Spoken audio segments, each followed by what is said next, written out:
Well, that's a good question. You raised the question, why is it then that so many philosophers and thinkers and professors and learned people have become so much against religion and even against God? That's a good question to reflect upon. And it seems to me that if you're thinking of religion as a set of dogmas for division, a sort of dogmas for saying that I have the truth and everybody else goes to hell, if you think of religion as a limited notion of what God is and what God isn't, if you think of religion as a particular denomination in saying that we have the truth and everybody else is wrong, I'm against that kind of God and that kind of religion as well. I would rather have no religion or believe in no God if this is what God and religion is. You know, you probably are familiar with the poem that I wrote some time ago, and it was basically based on what I've seen and what people say for religion and against religion. And I said, you believe in God, I believe in the mystery of our existence. You believe in heaven, I believe in magnificence of the stars. You believe in Noah, I believe in power of the oceans. I believe in the power of the oceans. You believe in Moses, I believe in majesty of the mountains. You believe in Jesus, I believe in gentility of the human heart. You believe in Muhammad, I believe in the need for justice. You believe in Baha'u'llah, I believe in the oneness and wholeness of the human race. You know, many people of faith, many people of thought have come to the conclusion that ultimately, whatever name we want to give it, Jew, Christian, Muslim, Baha'i, ultimately it is practicing peace. It is practicing love. It is practicing harmony. It is practicing kindness and oneness. That we may call it religion or no religion.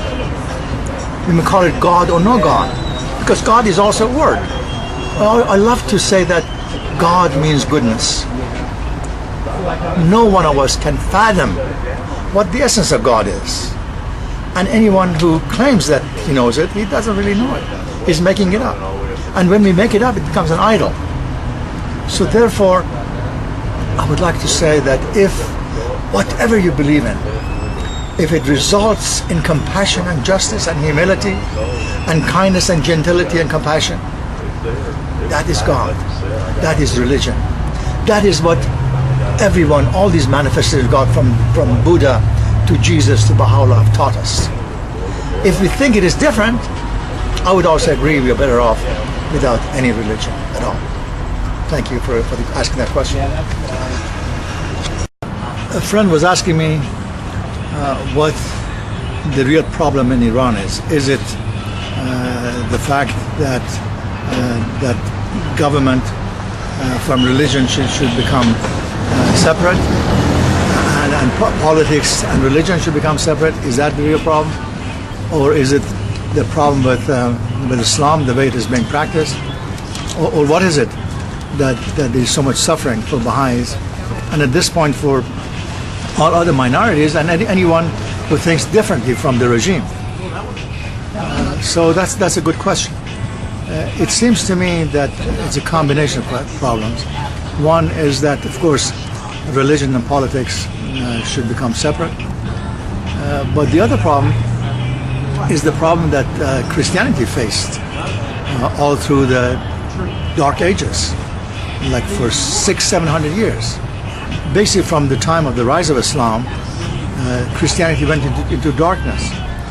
The popes and their agents committed a lot of crimes against humanity, which included persecution and killing thousands and thousands of dissidents and people who thought differently, and burning people as witches, burning women as witches, and all other kinds of crimes, and what we call the 500-600 years of what's called Inquisition, that basically the Pope and his agents could ask people what they think and how they think, And if they thought that they think differently, they consider them as deviants, subject to persecution, jail, torture, and ultimately killing. This is basically what is happening in Islamic countries in general, in some of the Islamic countries, such as Saudi Arabia and Yemen, and to some extent Pakistan and Iraq and Sudan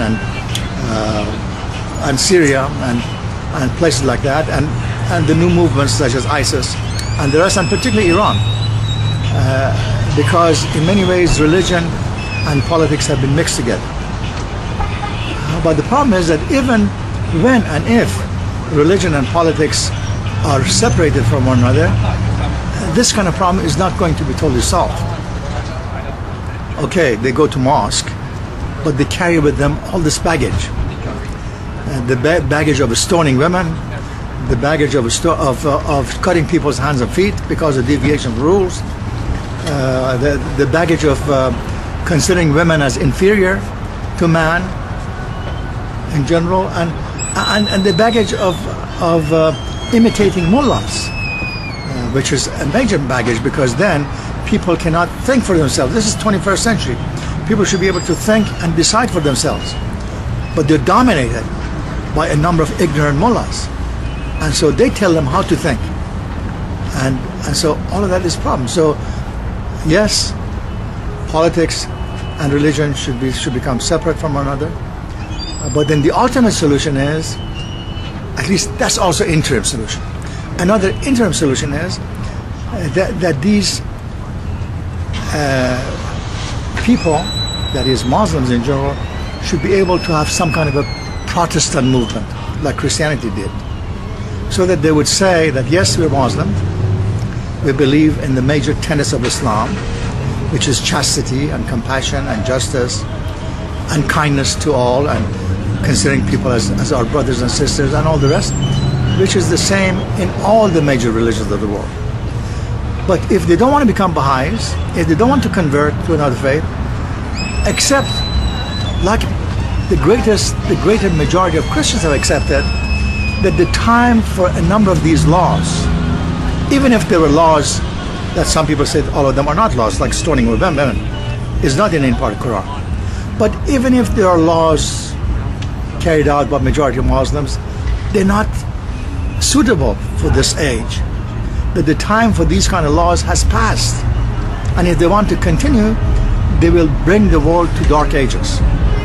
So the modern world will fight with it, and the majority of liberated Muslims will fight with it. But of course, the way the Baha'is fight with these kind of things, as you know, is not through aggression, is not through fighting, but is through love and through understanding and through compassion and through changing hearts one by one, no matter how long it takes. It may take another 100 years, another 200 years, but the aim of the Baha'i faith is changing the hearts and minds of men for the betterment of the humankind, and not through any form of aggression and force. And this, we are certain that is going to happen. And when that happens, when all of these things happen, then the vision of the Baha'i faith, which is the lesser peace, the greater peace, and the most great peace, which in Arabic is Sulh Asghar, Sulh Akbar, and Sulh Azam, is definitely going to happen. And of course, you know that Sulh Asghar means that at least governments come to an understanding that fight is not a way for solving problems. So they'll come to an agreement in that sense. And Sulh Akbar, or the greater peace, when we go beyond that, when all the other problems, such as the gender issues, the gender equality, the other social inequality, the economic injustice, the racial imbalance, the national pride, all of these kind of problems would be dealt with. And finally, what we consider the most great peace is when humanity understands that the essence of all religions is one, that the purpose of religion is oneness, is harmony. And when humanity in general comes to that understanding, this is really peace on earth as it is in heaven, as Jesus had said. And we come to that point of total understanding. And when that happens, there'll be peace on earth. So what do you think? Inshallah. Inshallah. God willing. Yes, exactly. Thank you.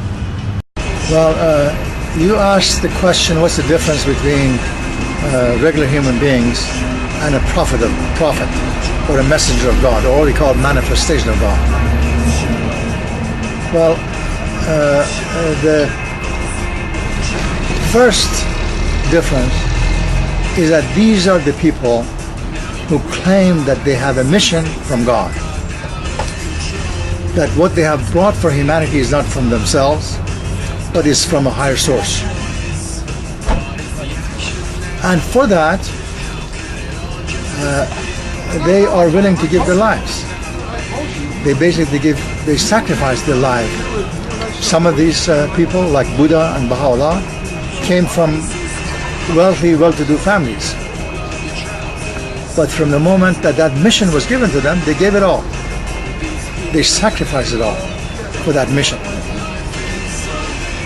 And then together with that, we know that most, if not all, probably all of these manifestations of God were not educated people. They were regular people with little or no education. And then they have revealed so many writings, what we call the holy texts, which many learned people, learned philosophers have accepted them, have submitted to them as something that is produced which is beyond the ability of average human beings. So it is their sacrifice, it is the lack of academic learning, it is the ability to put together this, what we call the scriptures, that guides humankind for generation after generation, and it is the sacrifice of the followers. Thousands upon thousands of people would be willing to give their lives, not for anything material, but for having submitted themselves to the will of God through these manifestations of God. And lastly, it is the endurance of the mission. We know that people who really thought they were philosophers, they have big mission for humankind and all of that, and they gave us communism and Nazism and fascism and all of that. No matter how strong they thought they were, the time that they could manipulate and rule mankind was 20 years, 30 years, 70 years, 80 years. That's it. But then they were gone and they were destroyed, and their mission was also destroyed. But the mission and vision of these manifestations of God is forever. Also, what we see common among these manifestations of God is that whoever has come has accepted the mission which was before him, which means that Jesus accepts Moses as manifestation of God. Muhammad accepts Jesus and Moses as manifestations of God. The Bab accepted Muhammad and Jesus and Moses as manifestations of God. And Baha'u'llah accepts them all, of course, including Hinduism and Buddhism and Zoroastrianism as manifestations of God. So, and this is what we call progressive revelation. That is the same God, that the main teachings are one and the same, that are in perfect harmony, that they come to guide us, mankind, for an ever-advancing civilization, and only change the social laws and social teachings depending on the needs of the time. You raised the question on the validity of even the existence of some of the manifestations of God, like Moses and Jesus and some of the others, that some people claim that maybe they didn't even exist. Well, what we know that exists is are the Jews who follow those teachings, millions of Christians who follow those teachings, millions of Muslims who follow these teachings. So the books and the writings have remained. Now, some people would say none of the scriptures of the past was was written directly by the authors of those faiths in Judaism, Christianity, Islam, Zoroastrianism, Buddhism, Hinduism.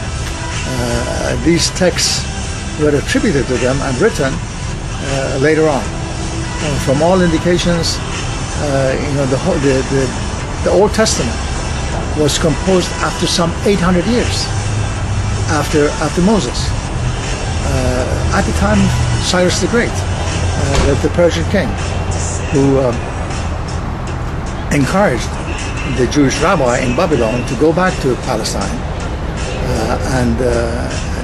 and build the temple and write the holy text. So all the traditions, what they thought Moses had said and the prophets of Israel said, they compiled all these things, and that became the Old Testament.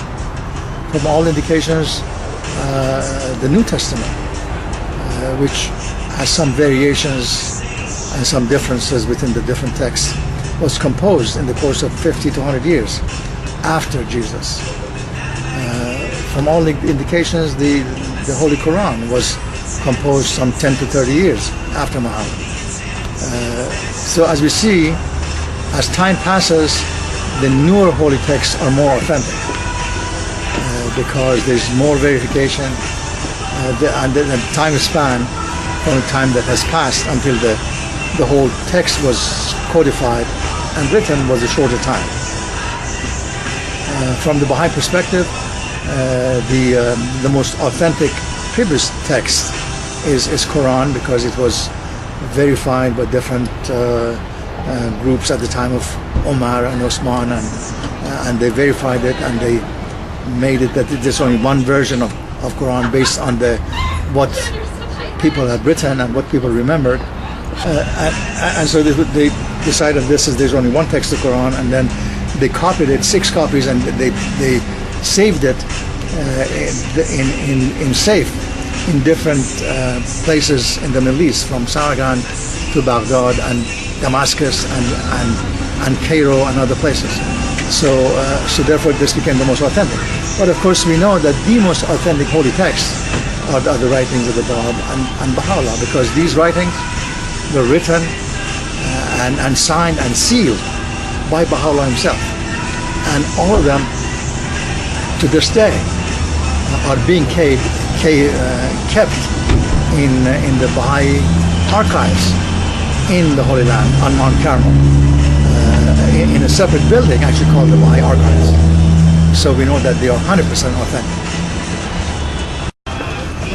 As you well know, in recent years I've been active in a number of interfaith groups, and particularly the last event that we had on November 20th in the Jewish Center was so, it touched my heart so much, because there were almost 1,000 people there, Muslims and Jews and Christians and Baha'is and Hindus and Sikhs, from all religions and different denominations, and they have all come to this conclusion that the essence and the meaning of religion is one and the same. The purpose of religion, they have all come to this conclusion, that is basically love and harmony and kindness and compassion. So, and this session was organized by these different groups, and there were 2 people, one a Jewish rabbi and one a Muslim imam, who were sharing thoughts back and forth with beautiful music and choir from all different religions. From a children group who said a prayer together from all these different faiths, that many Western countries are coming to the conclusion that at this time, at this point of time, I call it the period of transition. At this period of transition, at least we can come to this understanding that the purpose of religion should be love and unity. If the result of religion is enmity and hatred and hostility and trying to put other people down, we are better off without any religion. What's the purpose of that religion? What do we achieve? Because it makes us hateful. It makes us hateful, and we don't get anywhere. It gets worse and worse. We are fighting within ourselves, and we are fighting with humanity at large. So this group and many other groups that I've been associated with, particularly the last 3 years, have come to that conclusion. So I go to churches, I go to synagogues, and in the near future I will start going to different mosques and sharing with them this message of love from all these different groups. And I like to mention that this group of different ministers, and as you know, Baha'is don't have any clergy, and some Baha'is, we get together at least once a month and we discuss different issues. This last session that we had last Thursday, we had the Jewish rabbi, we had the Muslim imam, we had a couple of Baha'is, we had the Unitarian Universalist minister, we had the Episcopalian minister, we had the Methodist minister, and we also had a Unity spiritual leader. And we have decided that every session we will share one topic. And in this last session, the topic that we shared was on the question of our understanding of heaven and hell and salvation. And every one of us had 5 minutes to state our position on it.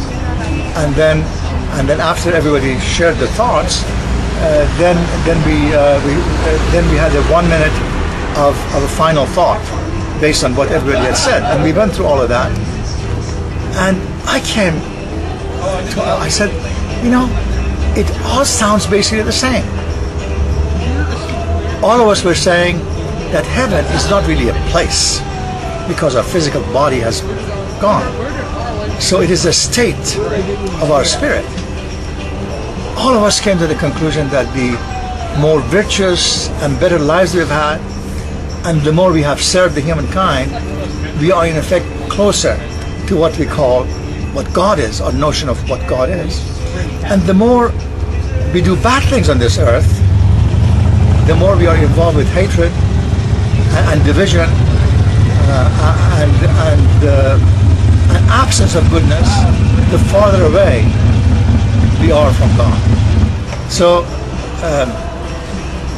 this is what it was. And then at the end of the session, I said, this is basically the Baha'i vision.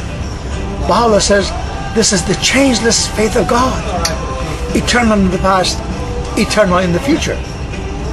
So this is the same vision, and we are all coming to that point of harmony, to that point of understanding. And then at that point, I just wanted to share with them, and I shared with them a few passages from this beautiful poem from Rumi, 7 centuries ago, over 7 centuries ago, when he had a congregation of Jews and Christians and Muslims and Zoroastrians. They say that some about 10,000 people in a place called Konya in today's Asia Minor, today's Turkey. And so the essence of that poem is that, what is to be done, O people? For I do not recognize myself. I'm neither Christian, Jew, Gab, or Muslim. I'm not from the East or from the West. I'm not from this country or that country. My place is the placeless. My trace is the traceless. It is neither body or soul, for I belong to the soul of the beloved. I have put duality aside. I have seen that the two worlds are one. One I seek, one I see, one I know, one I call. That is the essence of religion. This is the path that we're going toward. And I'm sure that our brothers and sisters, Muslim brothers and sisters, who are suffering because of what they see in a large part of the Middle East, which is division and hate, rather than the true essence of Islam and our religions, will pass away and will become one once more. Thank you. You asked me about the question of chastity and purity.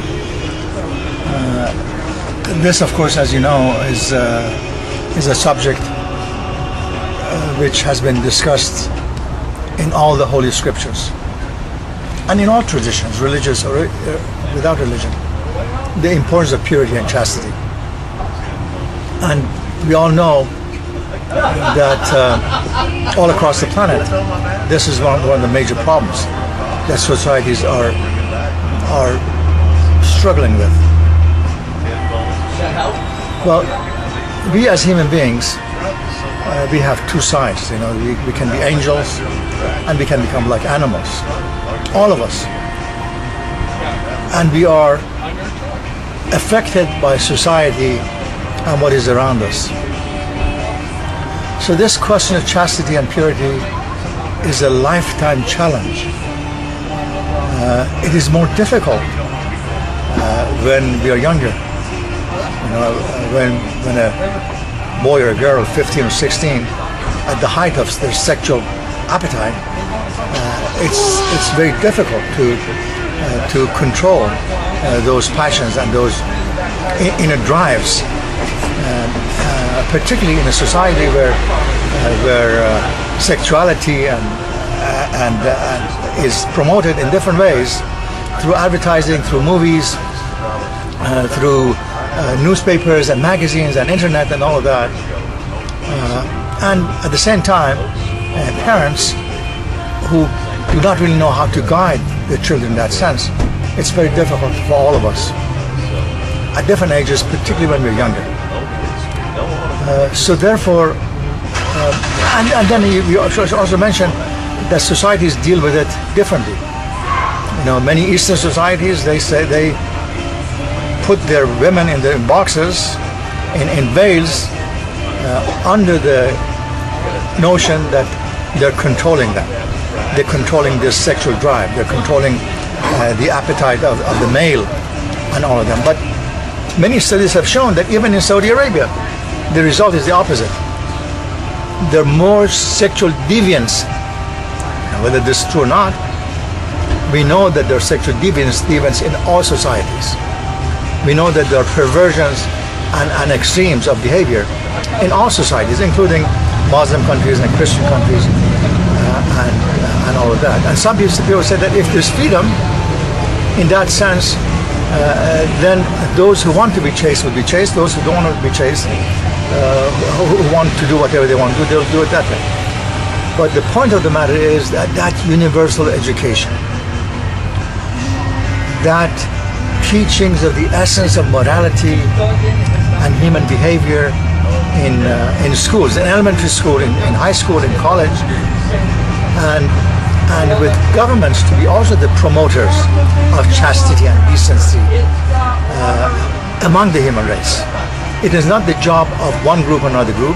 It is the job of television stations and radios and newspaper publishers and magazine publishers and parents and teachers and religious institutions. It's the job of all of us to bond together for the betterment of mankind, for the betterment of society, to work on that path. And we know that if all forces come together, then the result will be positive. Otherwise, this chaos will continue, which is degradation of humanity at large, and an absence of morality, and more and more deviation that we see. Thank you for the question.